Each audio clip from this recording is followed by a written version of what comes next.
Hello दोस्तों, कैसे हैं आप सब।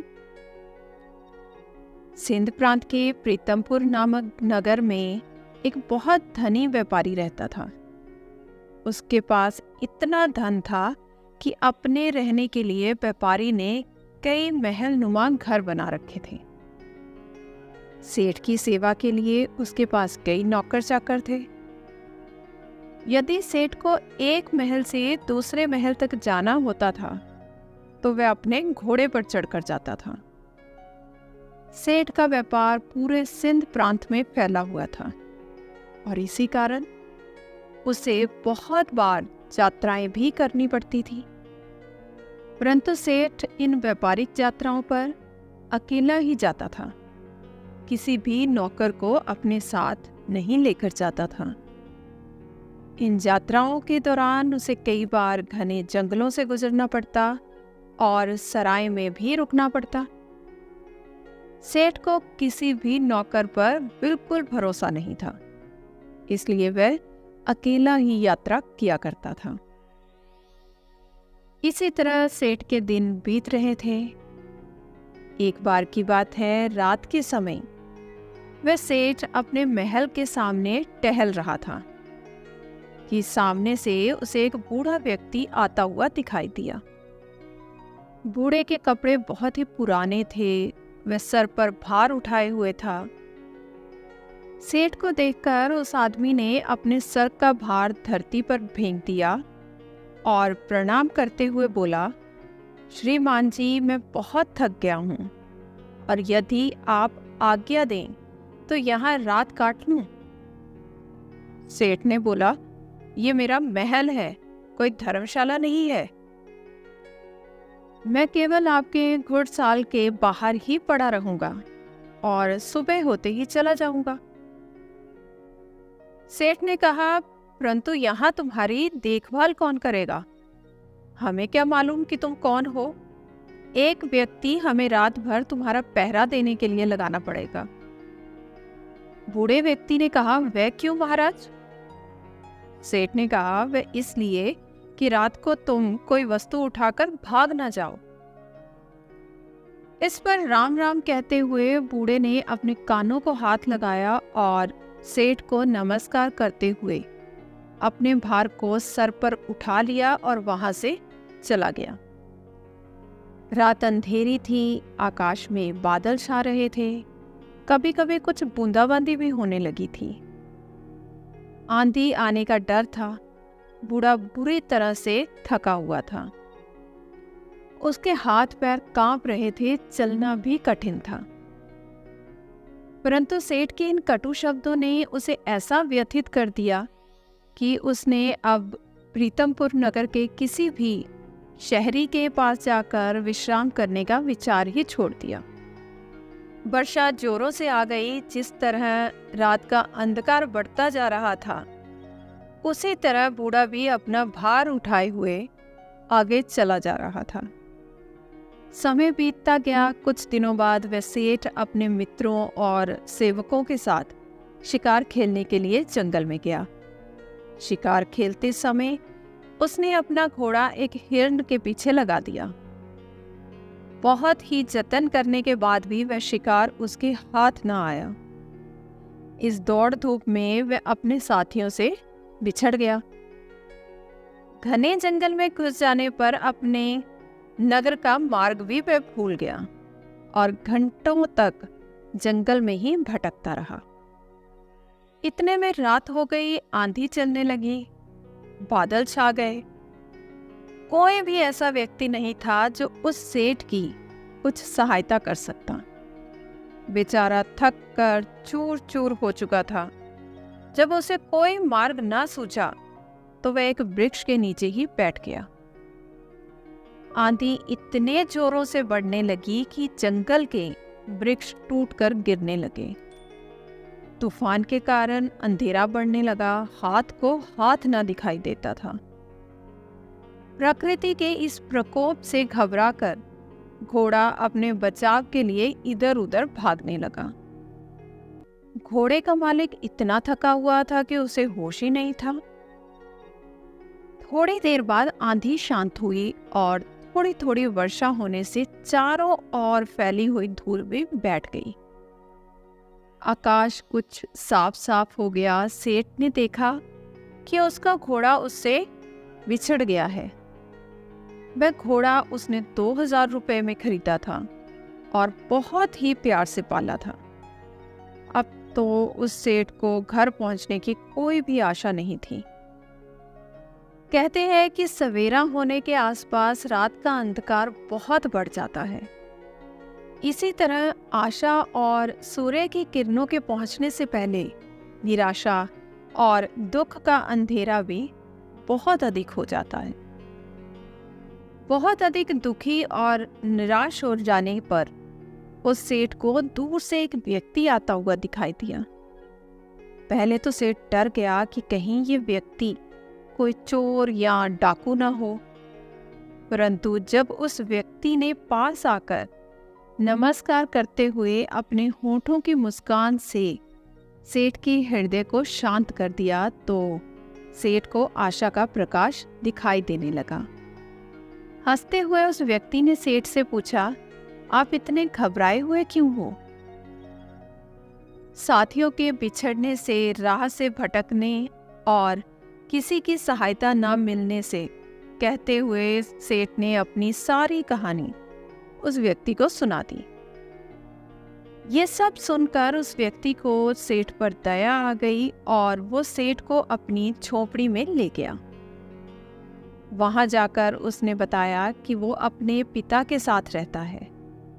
जो रूखा सूखा भोजन हम खाते हैं आप भी खा लेना और विश्राम कर लेना। परंतु मेरे घोड़े का क्या होगा? सेठ ने घबराते हुए ये बात कही। व्यक्ति ने बोला, सुबह होने से पहले मैं आपके घोड़े को भी ढूंढ लूंगा। वो कैसे? व्यक्ति ने कहा, मैं इस जंगल के कोने कोने से परिचित हूं। तो क्या तुम मेरे साथियों को भी ढूंढ सकते हो? सेठ ने बोला। हाँ, यदि वे इस जंगल में हुए तो मैं अवश्य ही उन्हें भी ढूंढ लूंगा। इस उत्तर से उस अमीर सेठ को बहुत ही संतोष हुआ और वह निश्चिंत हो गया। अभी वह सोया नहीं था कि उस व्यक्ति ने सेठ के सामने एक दूध का कटोरा लाकर रखा। सेठ ने कहा, ये क्या है महाशय? तो व्यक्ति ने कहा, हमारी बकरी का दूध। तुम्हारे पास कितनी बकरियां हैं? व्यक्ति ने उत्तर दिया, केवल एक। क्या एक बकरी इतना दूध दे सकती है? ये एक सेर से अधिक नहीं होगा। तुम भी पियोगे?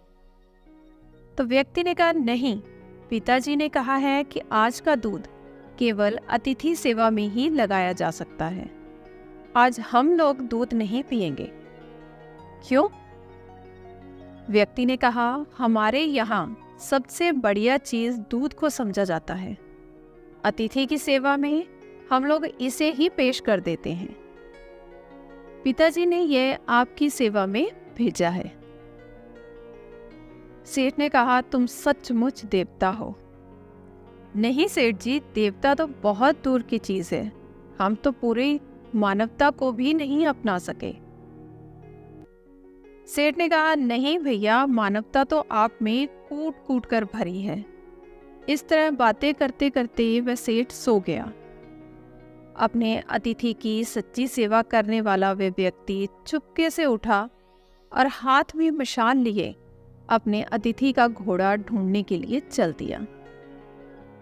वह सुबह के समय के आसपास घोड़ा लेकर अपनी झोपड़ी पर लौट आया।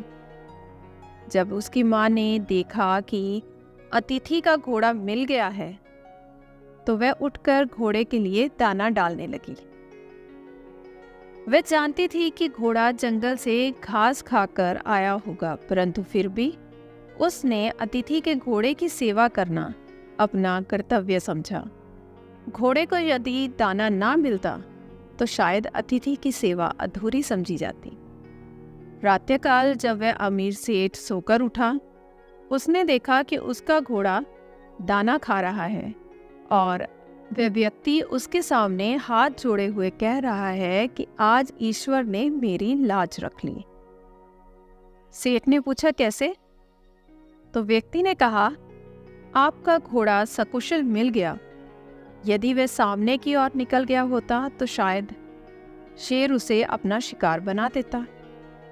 ये सुनकर सेठ ने उस व्यक्ति को धन्यवाद दिया। उस व्यक्ति की माँ ने अतिथि के लिए दूध का कटोरा भरकर भेजा। दूध पी लेने के बाद सेठ ने घर लौटने की इच्छा प्रकट करते हुए कहा, मैं तुम्हारे पिता से मिलना चाहता हूँ। वह युवक अपने पिता को बुलाने के लिए गया। उसके पिता बिस्तर पर लेटे हुए आराम कर रहे थे। युवक ने कहा, पिताजी, अतिथि महाशय आपको याद कर रहे हैं। पिता ने पूछा, किस लिए? वे जाना चाहते हैं। पिता ने कहा, उनसे कहो कुछ दिन और ठहरे। तो बेटे ने कहा, मैंने कहा था, परंतु वे मानते नहीं। अच्छा, तो उन्हें प्रीतमपुर तक छोड़कर आओ। जाने से पहले वे आपके दर्शन करना चाहते हैं। पिता बोले, बेटा, अच्छा तो यही होगा कि मैं उनसे ना मिलूं। पिता की यह बात सुनकर पुत्र को कुछ आश्चर्य हुआ। उसने अपने पिता के सामने कभी भी क्यों शब्द नहीं बोला था। अतः वह पिता को इस प्रकार देखने लगा मानो उसकी आंखों में क्यों शब्द लिखा हो। पिता ने पुत्र के इस शब्द को पढ़ लिया और धीरे से समझाते हुए बोला, तुम शायद यही पूछना चाहते हो कि मैं अतिथि से इस प्रकार दूर रहकर उसका निरादर क्यों कर रहा हूँ। असल में मेरी इस बात में भी अतिथि का सत्कार का ही भाव भरा हुआ है। बेटे ने कहा, मैं इस अनादर में आदर की भावना को समझ नहीं सका। पिता ने कहा, समझाऊं भी कैसे? ऐसी कौन सी कठिन बात है जो मुझे ना समझ आ सके? पिता ने कहा, यूं ही एक व्यर्थ ही घटना है जिसके बारे में मैं बताना नहीं चाहता। बेटे ने कहा, अच्छा, तो अतिथि महोदय से आपके बारे में मैं क्या कहूँ? यही कि पिताजी बूढ़े हैं और रोगी भी हैं। वह बिस्तर से उठकर चल फिर नहीं सकते, तो उनका बाहर आना कठिन है। पुत्र ने अपने पिता का संदेश उस अमीर सेठ तक पहुंचा दिया। ये बात सुनकर सेठ बोला, इस पवित्र स्थान पर आकर मैं ऐसे महात्मा को देखे बिना कैसे जाऊं, जिसके घर में भूले भटके को मार्ग दिखाया जाता है। यहाँ अतिथि की सेवा जी जान से की जाती है। यहाँ अपरिचित अतिथि के घोड़े को ढूंढने के लिए घर वाले अपनी जान संकट में डाल देते हैं, और यहाँ गृहिणी अपना खान पान उठाकर अतिथि के घोड़े का पेट भरने के लिए तैयार रहती है। तुम्हारे पिता को देखकर ही मेरा जीवन सफल हो सकता है। सेठ का संदेश पुत्र ने पिता तक पहुंचा दिया। अब बूढ़ा क्या करता, उसे सेठ के सामने आना ही पड़ा। सेठ देखते ही पहचान गया कि ये तो वही बूढ़ा है जो कुछ दिन पहले प्रीतमपुर में उसके महल के सामने बोझ उठाए हुए आया था। एक रात के लिए आश्रय मांगा था और सेठ ने उसे चोर तक कह दिया था। अमीर सेठ हाथ जोड़कर खड़ा हो गया और अपने दुर्व्यवहार के लिए क्षमा याचना करने लगा। बूढ़े व्यक्ति ने कहा, आपकी ओर से क्षमा याचना का प्रश्न ही पैदा नहीं होता, क्योंकि मैं बाहर आकर आपको उस पुरानी घटना को याद नहीं दिलाना चाहता था। आपके आग्रह को मैं टाल नहीं सका, इसलिए मुझे बाहर आना पड़ा। इससे शायद आपको दुख हुआ हो, तो मुझे आपसे क्षमा मांगनी चाहिए। सेठ ने कहा, कितना ऊंचा है आपका व्यक्तित्व। ये कहकर वह सेठ बूढ़े व्यक्ति के चरणों में गिर पड़ा। उसकी आंखों से पश्चाताप के आंसू गिर रहे थे। उसके होंठ फड़फड़ा रहे थे, मानो वह यही कह रहा हो, इस बूढ़े की झोपड़ी महलों से ऊंची है, क्योंकि यहाँ मानवता का निवास है। इसके बाद वह सेठ सुरक्षित अपने घर लौट गया। इस घटना के बाद उस सेठ का हृदय बिल्कुल ही बदल गया।